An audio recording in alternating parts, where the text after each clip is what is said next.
আমি এই মুহূর্তে রয়েছি মাদারীপুর জেলার কালকিনি উপজেলাধীন সাহেবরামপুর ইউনিয়নে।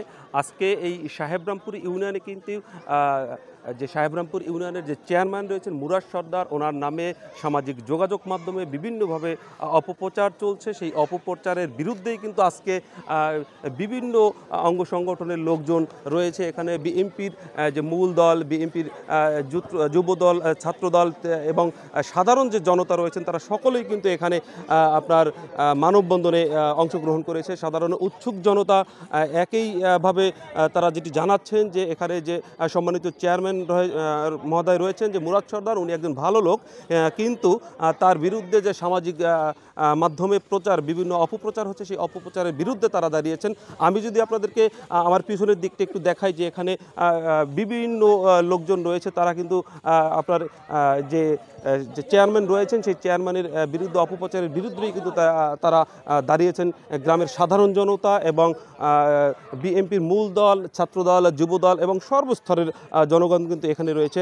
এখন আমি যদি আপনাদের সাথে একটু কথা বলতে চাই যে এখানকার যে স্থানীয় লোকজন রয়েছে তারা কি কারণে এবং কেন দাঁড়িয়েছেন সেটি যদি আমি আপনাদেরকে একটু দেখাতে চাই, তাদের কাছে একটু আমরা জানতে চাইবো যে আসলে কেন তারা এখানে দাঁড়িয়েছেন।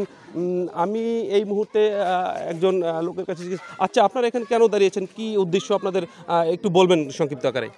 আমরা দাঁড়িয়েছি মূলত সাহেবরামপুর ইউনিয়ন একটি শান্তিপূর্ণভাবে এলাকাটা চলছে, কিন্তু এখানে কিছু দুষ্কৃতিকারী আছে যারা এই শেখ হাসিনা পালিয়ে যাওয়ার পরে বিএনপির নাম বিক্রি করে তারা মূলত কিছু অরাজকতা, বিশৃঙ্খলা এলাকায় সৃষ্টির পায়তারা করছে। এবং গতকালকে আমাদের এলাকার সম্মানিত চেয়ারম্যান মুরাদ চেয়ারম্যান ওনার অফিসে এসে ওনাকে হুমকি দিয়েছে। আমরা সাহেবরামপুরের সর্বস্তরের জনগণ মূলত তাকে যেই হুমকি দিয়েছে এই জন্য এটার প্রতিবাদী মূলত আমরা এখানে একত্রিত হয়েছি। আমরা মনে করি যে এর দ্বারা বিএনপির দলের ভাবমূর্তি বিনষ্ট করার চক্রান্ত চলছে। আমরা এটার সুষ্ঠু বিচার চাই এবং যারা তাকে হুমকি দিয়েছে তাদের অবিলম্বে গ্রেফতার করতে হবে। এবং আমরা এলাকায় সমস্ত রাজনৈতিক দল মিলেমিশে এবং শান্তিপূর্ণভাবে বসবাস করতে চাই। যার যার রাজনীতি সে করবে, কিন্তু আমরা সবাই এলাকা হিসাবে সবাই ঐক্যবদ্ধ থাকব। ধন্যবাদ সবাইকে। ধন্যবাদ। দর্শক, আপনারা যেমনটি জানতে পারলেন, ওনারা আমাদেরকে যেটি জানিয়েছেন যে এখানকার যে সম্মানিত চেয়ারম্যান সাহেব রয়েছেন ওনার বিরুদ্ধেই কিন্তু বিভিন্ন সামাজিক মাধ্যমে অপপ্রচার চলছে। একই সাথে বিগত দিনে কিন্তু তার অফিসে এসে এখানে তাকে হুমকি দিয়েছে। সেই প্রতিবাদেই কিন্তু স্থানীয় জনতা মানববন্ধনে দাঁড়িয়েছে। আমরা যদি আরও কিছু ব্যক্তি আছে তাদের সাথে একটু যদি জানতে চাই যে তারা আসলে কি, আপনাদের একটু মন্তব্যটা একটু বলবেন যে আসলে কেন দাঁড়িয়েছেন আপনারা? বিশেষ করে আমরা আজকে দাঁড়িয়েছি, আমি কালকিনি উপজেলা স্বেচ্ছাসেবক দলের সিনিয়র যুগ্ম আহ্বায়ক। 5 তারিখের পরে সাহেবরামপুরে কিছু আওয়ামী লীগ থেকে যারা বিগত দিনে পৃষ্ঠপোষকতা পেয়েছে এবং আওয়ামী লীগের ছত্রছায়ায় তাদের এলাকা আধিপত্য বিস্তার করছে, তারা 5 তারিখের পরে আবার তাদের মুখোশ পাল্টিয়ে তারা এখন বিএনপির নাম ভাঙিয়ে এলাকায় বিভিন্ন চাঁদাবাজি, মাদক ব্যবসা, সন্ত্রাসী, টেন্ডারবাজি, হুমকি ধামকি এবং সাধারণ জনগণকে হুমকি ধামকি দিয়ে তারা চাঁদাবাজি করছে।